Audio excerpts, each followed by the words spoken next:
नमस्कार दोस्तों, SB news India के डिजिटल पैनल आपके अपने Facebook page, YouTube channel Amrish Baliyan पर आप सबका हार्दिक स्वागत है, अभिनंदन है। आज तक आप हमारे चैनल पे अधिकतर राजनीतिक हस्तियों से मिलते आ रहे हैं, लेकिन आज हम एक ऐसा चेहरा आपके सामने लेकर आए हैं जिनका नाम भी आपके जहन में होगा और जिनके गाए हुए गाने पूरे पश्चिमी उत्तर प्रदेश में एक तरह से तहलका मचाते हैं।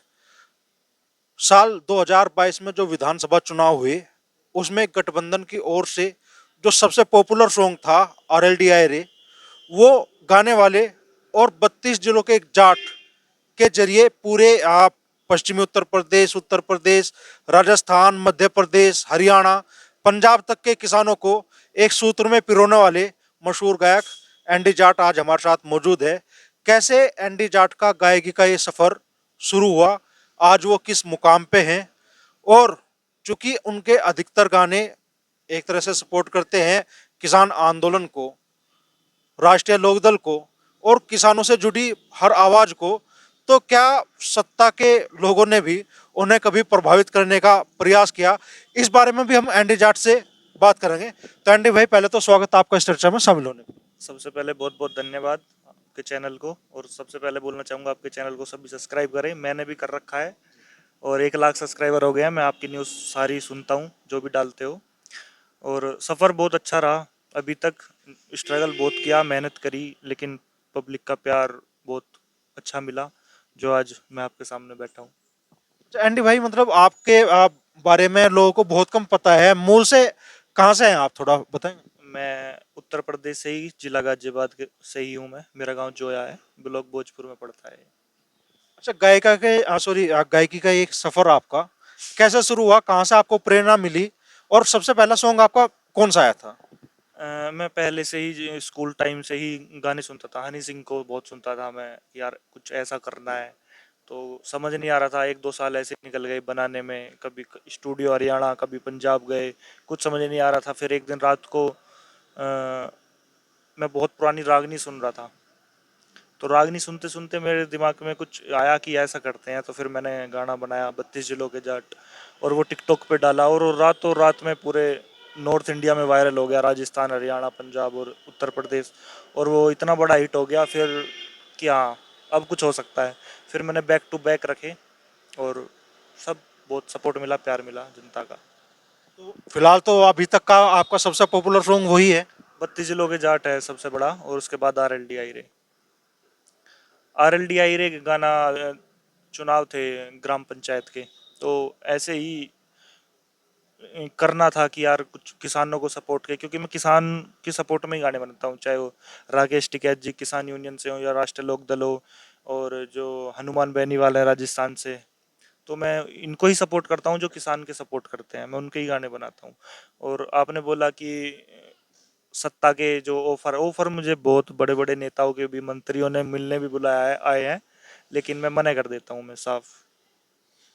तो आपके गाने खेती किसानी से जुड़े हैं, आपके अपनी कौम, आप जाट कौम से है, उससे जुड़े हैं। तो सबसे पहला सॉन्ग जो आपने बनाया 32 जिलों के जाट, कहाँ से ये सारी मान लो चीजें जोड़ना, हर जिले के, मान लो मुजफ्फरनगर के लोगों के लिए आपने कुछ कहा, बागपत के लोगों के लिए कुछ अलग कहा, हर जिले के लिए जाटों के लिए आप अलग शब्द लेकर आए। तो कुछ मतलब वाकई उनकी नेचर के हिसाब से आपने लिए, या ये ऐसे ही आप तुकबंदी कर गए? नहीं नहीं नहीं, ये क्या था, देखो हमारे यूपी में बहुत कम कलाकार हैं, खासकर वेस्ट यूपी में बहुत ही कम कलाकार हैं। और जो जाट सॉन्ग बनाते हैं हरियाणा के बनाते हैं। तो हमें, जैसे कि हमारे जो जाट लैंड बोलते हैं पश्चिम उत्तर प्रदेश को, लेकिन वो शो नहीं हो पा रहा था, सिर्फ बोलने बोलने में था। तो मैंने उसमें इस स्टार्टिंग ही अपने उत्तर प्रदेश की, जैसे बागपत, मुजफ्फरनगर, शामली, मेरठ, तो इनको फर्स्ट में लाया मैं जाट कम्युनिटी में।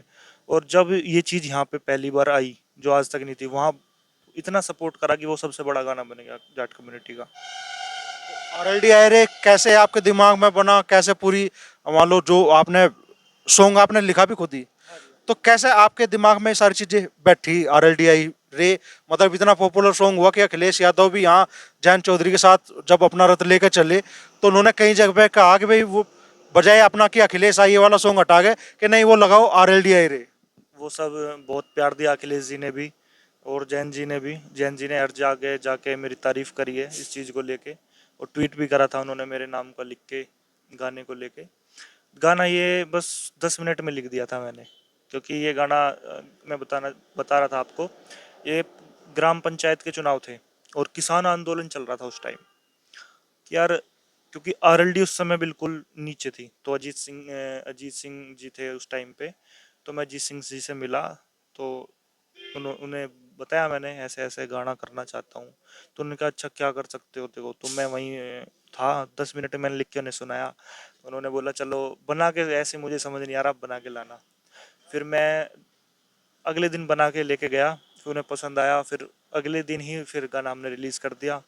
फिर धीरे धीरे वो वायरल होता चला गया, और शायद ही राजनीति में सबसे बड़ा गाना बन गया वो। और उसकी लाइन मैंने उसमें सिर्फ 3-4 मुद्दे ही उसमें मैंने जोड़े थे। आरएलडी तो देखो, राष्ट्रीय लोकदल पार्टी आरएलडी, इसमें जो हम जातिवाद का जो चल रहा है, जात पात न छोड़ बात भाईचारे की आई रे, और किसानों के लिए इसमें हमने बात डाली, किसान मजदूर के हक में ये अलग जगह रे, आरएलडी आई रे। और फिर मैंने इसमें चौधरी चरण सिंह जी का जिक्र किया, चौधरी चरण सिंह के कदमों पे हुए चढ़ाई ले, क्योंकि जो हम उनकी विचारधारा थी, हम उनके कदमों पे आगे बढ़ना चाहते हैं। फिर इसमें युवाओं को बुजुर्गों को जान एक साथ जोड़ा, युवाओं का जोश और बुजुर्गों का सम्मान है, क्योंकि युवा बहुत जोश में रहते हैं, आपको पता ही है, जयंत चौधरी की रैली हो या कुछ हो। और जितने बुजुर्ग हैं वो सम्मान बहुत करते हैं चौधरी चरण सिंह जी, अजीत सिंह हो या जयंत चौधरी जी का। तो वो मैंने जो रियलिटी इसमें वो डाली है, और जयंत चौधरी की अगुवाई में करी चढ़ाई रे। तो सब जो जो रियल था वही इसमें लिखा। फिर अजीत सिंह के बारे में भी, अजीत सिंह को जानना ये जमाना है, हेड पंप के निशान पर जाकर बटन दबाना है। तो सब चीज़ हमने रियलिटी इसमें दिखाई, कोई शब्द वैसे नहीं थे, जो विचारधारा थी वो हमने विचारधारा इस गाने में रखी थी। गाना आरएलडीआई रे, जिसने पश्चिमी उत्तर प्रदेश में धूम मचा दी। ये गाना लोगों की जुबान पर भी चढ़ा, और ये सिर्फ पॉलिटिकल पार्टी तक सीमित नहीं रहा, ये घरों में भी बजा और खासतौर पे शादियों में भी बजा। और 2022 के विधानसभा चुनाव में तो ऐसी स्थिति भी देखने के लिए मिली कि बीजेपी के लीडर जिस शादी में आए, वहां आरएलडी के सपोर्टरों ने जानबूझकर ये गाना बजवाया। तो कहीं कहीं टकराव की स्थिति आपको पता चला होगा भाई, बनी इनकी वजह से, इस गाप के गाने की वजह से भी। नहीं नहीं, ये तो बहुत ज्यादा है। ये तो, एक तो जो राष्ट्रीय लोकदल का कार्यकर्ता है ना, वो लड़ने को तैयार रहता है, वो दबता नहीं है। अगर 100 खड़े हों और एक लोकदल का हो, वो 100 पे भारी होगा, वो अकेला ही आरएलडी गाना बजा देगा। हुआ था हमारे यहाँ पे इधर मोदनगर में, तो एक रोड शो हो रहा था, अ, बहुत सारे ट्रैक्टर थे बीजेपी के, एक आरएलडी वाला झंडा लेके आया और ट्रैक्टर बीच में आरएलडी बजा दिया और ट्रैक्टर घुमा दिया। किसी ने, किसी की हिम्मत नहीं हुई बोलने की। तो ये है, डरते नहीं है, कुछ भी हो देखा जाएगा। तो बहुत केस आए मेरठ से, बुलंदशहर से, मथुरा से भी, कि शादियों में लड़ाई हो गई है गाने को लेके, कि वो लड़की वाले बीजेपी वाले, लड़के वाले आरएलडी वाले हैं, तो वो बजाने नहीं देते। तो बहुत शिकायतें मिली, लेकिन प्यार बहुत मिला गाने को। और अभी 24 में आ रहे हैं, देखो एक गाना बड़ा धमाका होगा, इससे भी आरएलडी आई रे से भी बड़ा जो हम प्लानिंग कर रहे हैं वो होगा। तो चलिए, चूंकि आपने ये गाना बनाया एक पार्टी का, एक तरह से वो आप शायद ऑफिशियल सॉन्ग भी ना हो, लेकिन ये है कि भाई आरएलडी के हर कार्यकर्ता के, हर जो भी आप बच्चा मान लो आरएलडी से जुड़ा है, उस बच्चे बच्चे की जुबान पे ये गाना है। तो जैन चौधरी के बारे में आपकी व्यक्तिगत सोच क्या है, आरएलडी के बारे में आपकी व्यक्तिगत सोच क्या है आज? देखो, युवा नेता है सबसे, और आने वाले भविष्य के बहुत बड़े नेता हैं, जो उनकी विचारधारा है। देखो चौधरी चरण सिंह जी को मैंने कभी देखा नहीं, अजीत सिंह को तो मैंने देखा है, लेकिन उनके बारे में जो मैंने सर्च किया, पढ़ा है, वो उनके अंदर है, जैन चौधरी के। और वे सबको साथ लेके चलने वाले हैं, और किसानों की लड़ाई वो लड़ते हैं। किसानों की, अगर अग्निवीर योजना में देखो, कोई भारत में कोई नेता सामने नहीं आया, जैन चौधरी सबसे पहले युवाओं के साथ खड़े हुए थे। तो वो लड़ने वाले हैं, और हमें साथ, देखो जो उनकी विचारधारा है, मैं भी वही विचारधारा रखता हूँ, तभी मैं उनके साथ हूँ। जो युवाओं की बात हो, किसानों की बात हो, जो किसान गन्ने का पेमेंट हुआ, तो जैन चौधरी सामने आए। देखो हाथरस में क्या हुआ था, हाथरस में जब जो लड़की थी, उसको न्याय दिलाने के लिए भाई वहाँ जैन चौधरी जी पूछे, इन पे लाठीचार्ज हो गया। तो सब चीज़ है कि जाते हैं, लाठी भी खा रहे हैं। और देखो राकेश टिकैत जी का जो रोए थे, तो वहाँ सबसे पहले जैन चौधरी गए। तो हर जी के सबसे आगे पाते हैं, और अभी भविष्य में बहुत आगे जाएंगे। हनुमान बेनीवाल जी पे भी आपने सॉन्ग बनाया है, उनसे क्या उम्मीद है? आपको लगता है कि भाई राजस्थान की राजनीति में, चूंकि इसी साल विधानसभा चुनाव भी होने वाले हैं, तो क्या हनुमान बेनीवाल आपको लगता है कि कोई बड़े करिश्मा राजस्थान की राजनीति में कर सकते हैं? देखो गारंटी से मुझे पूरी उम्मीद है, मैं वहाँ के युवाओं से जुड़ा हुआ हूँ। और जो जाट कम्युनिटी है वहाँ, वो आगे हैं, सबसे आगे हैं। जो कि मैं भी वहाँ पे रह के भी आया हूँ, अभी घूम के आया हूँ मैं। तो मैंने जो देखा बीजेपी का आपस में ही में चल रहा है वहाँ पे, उन्हें यही नहीं पता कि सीएम कौन बनाना है। और कांग्रेस में सचिन पायलट और गहलोत का जो चल रहा है। लेकिन बेनीवाल की वह खासियत है, उनके साथ युवा है, एक तरफा युवा है। कुछ भी बात हो वे सीधा हनुमान बेनीवाल को फोन मिलाते हैं और हनुमान बेनीवाल वहीं जाके आधी रात को उनके साथ खड़ा हो जाता है। वो फैक्टर मैंने वहाँ देखा जो हनुमान बेनीवाल के पक्ष में है। और युवा बहुत बहुत जुड़ रहा है। तो आपके अभी मान लो 2022 के चुनाव में आपका आरएलडी आईरे पॉपुलर हुआ जैसा, तो 2024 का चुनाव चूंकि अगले साल आ रहा है, कुछ नया लाने की कोशिश है कि भाई खेती किसानों के मुद्दे भी उठे हैं, और विपक्षी जो आवाज है खासतौर पर आरएलडी की, क्योंकि आप उसी पैटर्न पर भी चल रहे हैं, तो कोई नया सॉन्ग इस दिशा में भी आने वाला है क्या? अ, गाना रेडी कर चुका हूँ, लेकिन हम अभी वेट कर रहे हैं चुनाव कब होगा, कब अनाउंस होगा, कब जयंत चौधरी जी रैली के लिए निकलेंगे और रिलीज होगा गाना। और नाम नहीं बताऊंगा, पहले ही बना देंगे वरना सब। तो गाना बहुत अच्छा आने वाला है, कुछ यूनिक चीज होगी बिल्कुल आरएलडी का, और किसानों का गाना आएगा एक।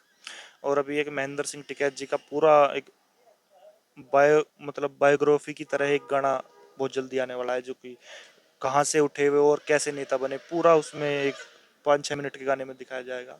वो जल्दी रिलीज होगा। अगर मैं आपके कैरियर संबंधी बात करें, तो कितने सॉन्ग आपके आ चुके हैं, और अब भविष्य में आपके प्रोजेक्ट्स क्या क्या हैं? देखो अभी 30 सॉन्ग आसपास आ चुके हैं, जिसमें 25 सॉन्ग जाट कम्युनिटी के हैं जिन्होंने मुझे सपोर्ट किया और बनाया। उसके बाद और भी किए हैं मैंने, जैसे कि यार दारूबाज था उसमें मैं मुजफ्फरनगर में बैठा हूँ तो बता दूं, वो एक लाइन बहुत वायरल हुई थी पूरे पश्चिम में, मुजफ्फरनगर के छोरे बदमाश करके ना लोड बोले कर देंगे नाश। तो यार दारूबाज में। और किसानों का गाना भी आ रहा है, किसान यूनियन का भी गाना आएगा और आरएलडी का तो आएंगे ही। और अभी खोल नहीं रहा मैं ऑफर, और पार्टियों से भी हैं लेकिन उनके भी आ रहे हैं, बीजेपी को छोड़ के आ रहे हैं। बीजेपी से इतना क्यों, मतलब एक तरह से कट ऑफ है आपका? आप कह रहे हैं कि भाई सभी पे आप, हनुमान बेनीवाल अलग पार्टी से है, आरएलपी उनकी पार्टी है, यहाँ आप आरएलडी के साथ में है, तो बीजेपी से इतना कट ऑफ क्यों है आपका? क्यों नाराजगी आपकी बीजेपी से है? क्या मुद्दों के आधार पे क्यों आप बीजेपी से इतने खफा? देखो मुद्दों के आधार पे हम 2014 की बात करें या 17 की बात करें, मैं भी फॉलो करता था मोदी को, सपोर्ट करता था। जैसे उनके बारे में सुना था गुजरात में ये है कि हाँ यार ये कुछ परिवर्तन होना चाहिए। डीपी पे मोदी सबके पे रहते थे, ठीक है। लेकिन जब हमने, और सभी ने वोट दी 2014 में भी और 17 में भी, लेकिन जब हमने देखा किसान परेशान, किसान विरोधी, किसान 700 किसान मर गए, कोई एक नहीं बोला, तो उस चीज का भी दुख है। और हम खासकर जितने भी हरियाणा पंजाब राजस्थान के आंदोलन जी भी बोल दिया। देखो वहाँ पे जितने भी आंदोलन कर रहे थे, आप राकेश टिकैत जी को ही ले लो, उन्हें आंदोलन जी भी बोल दिया। वो उनका अगर बैकग्राउंड पता करोगे तो प्रधानमंत्री महेंद्र सिंह टिकैत से मिलने आते थे, जो इतिहास में मैंने पढ़ा है, मुख्यमंत्री। तो उन्हें आंदोलन जी भी बोल दिया। तो ये सब चीजें हैं, इस चीज का ही विरोध है, किसानों का विरोध कर रहे हैं, इसीलिए मेरा विरोध है। तो आप बीजेपी के विरोध में अपोजिशन के साथ में है, या आपकी भावनाएं आरएलडी के साथ है? देखो जहाँ चौधरी चरण सिंह का नाम होगा वहां तो भावना है ही। हाँ, ये तो रहेंगी। जैन जी गठबंधन किसी भी पार्टी से करो, हमें उससे दिक्कत नहीं है, जहाँ जैन हैं वहाँ हमें। और ये भावना ही है चौधरी चरण सिंह जी से जो जुड़ी है। मैं अभी भी चौधरी चरण सिंह जी की वीडियोस देखता हूँ, पुरानी पढ़ता हूँ उनके बारे में, तो मजा आता है कि यार ऐसे भी नेता थे। और भविष्य में हो सकता है जैन चौधरी बने ऐसा। खेती किसानों के मुद्दों के आधार पे वो जयंत चौधरी के साथ है, और कम्युनिटी को भी वो, अब चूंकि जाट जाति में पैदा हुए हैं तो लाइक करते हैं जाति को, और उसी वजह से पहला गाना उनका 32 जिलों के जाट आया। तो 32 जिलों के जाट जैसा आपने पेश किया, बहुत से मतलब बच्चे जिम करते हैं तो आपका गाना बजागा करते हैं। तो ये एक तरह से कम्युनिटी का जो एक तरह से खुद पे स्वाभिमान कह लीजिए, वो है, उसी को बढ़ाने की भावना से ही गाना लिखा गया था। देखो, अभी तक मैंने जितने भी बोलते हैं कि भाई जातिवाद के गाने करता है, अपने समाज के ही गाने करता है, देखो मैंने और किसी समाज को कभी गलत नहीं बोला, और अपने समाज में भी कभी गलत गाने नहीं बनाए। अपने समाज को एक अच्छी चीज दी, और जो आजकल के युवा उनको एक मैसेज दिया कि हमारे जो समाज में जो हमारा इतिहास है उनको सामने लेकर आए। जाट रेजिमेंट था और जाटों का इतिहास था, उसमें देखो आज तक कितने गाने आए। चौधरी चरण सिंह और महेंद्र सिंह टिकैत जी का नाम नहीं आया, आज तक नहीं आया। और सबसे बड़े किसान नेता थे। चौधरी चरण सिंह प्रधानमंत्री रह लिए, और महेंद्र सिंह टिकैत किसानों के सबसे बड़े नेता रह लिए। लेकिन वो हमारे जाटों के कहीं इतिहास में था ही नहीं, किसी को पता ही नहीं था कि महेंद्र सिंह टिकैत के बारे में, चरण सिंह के बारे में। तो मैंने उसको गाने में पहली बार लेके आया। चौधरी चरण सिंह जी ने किसानों को बढ़ के प्यार दिया, महेंद्र सिंह टिकैत ने भाइयों प्रशासन ललकार दिया, अरे कर दी जाट दिखा करके दिखा दी जाट आली, जहाज में हुक्का आग जलाई। तो ये भी फेमस है महेंद्र सिंह टिकैत जगह की, जहाज में हुक्का लेके गए थे। तो आने वाले जो युवा हैं हमारे समाज के, उन्हें पता नहीं है। अभी भी बहुत से पूछते हैं अच्छा हुक्का लेके गए थे वो, तो कि हाँ हमने ऐसे नहीं लिखा, ये हमारे इतिहास में है। तो वो इतिहास को हम सामने रियलिटी लेके आए। महाराजा सूरजमल लाल किले के फाड़े क्वाड़ फाड़ लाई क्वाड़ बाई, पूरी दुनिया रुक के मारे नामियो जाट तबाई, भगत सिंह, सर छोटू राम और हरफुल जाट। तो सभी को मैं करता हूँ प्रमोट। तो यही है कि अपने जो अच्छे गाने बनाए समाज के, कोई गलत मैसेज ना दे हम किसी, ना समाज को गलत बोले, तो अपना अच्छा करें, साफ काम करें, यही है बस।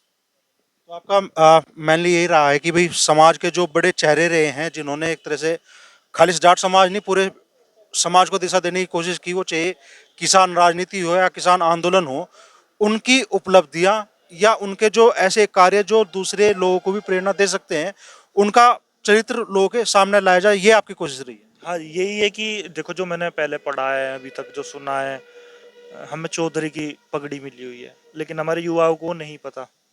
बहुत से हैं जिनको अभी भी नहीं पता।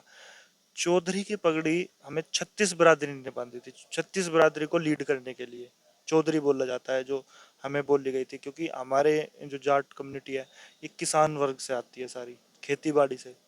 और अन्न देवता भी बोलते हैं, बहुत से जाट देवता भी बोलते हैं। तो जाट देवता भी इसलिए बोलते हैं देखो, क्योंकि हम अन्न उगाते हैं। ये भी चीज़ नहीं मालूम, बहुत से तो हंस के मजाक में ले जाते हैं। तो ये चीज़ हम प्रमोट कर रहे हैं कि इनको रियलिटी में लाएं और एक समाज में मैसेज दें अच्छा। तो ये थे एनडी जाट, जो कि अपने गानों के लिए पॉपुलर रहे हैं। दो चीज़ें आज इस इंटरव्यू में निकल कर सामने आई। इनका कहना है कि ये आरएलडी को, जैन चौधरी को सपोर्ट करते हैं इसलिए चूंकि वो खेती किसानी से जुड़े मुद्दे प्रमुखता से उठा रहे हैं और किसानों की उम्मीद है। जाट समाज पर जो इनके गाने आते हैं, उसके पीछे इनका जो मकसद है, जो इन्होंने बताया कि एक तो जाट समाज के जो महापुरुष हैं, उनके ऐसे जो काम रहे हैं, विचार रहे हैं, चरित्र रहा है, जिनसे कि पूरा के पूरा समाज को अच्छा संदेश जाता है। इस वजह से वो भी चाहते हैं कि हमारे जो महापुरुष रहे हैं जाट समाज के, उनके अच्छे काम आने वाली पीढ़ी तक भी पहुंचे, और लोग जाने कि भाई हम किन लोगों के वंशज हैं और हमारा चरित्र व्यवहार किस तरह का होना चाहिए।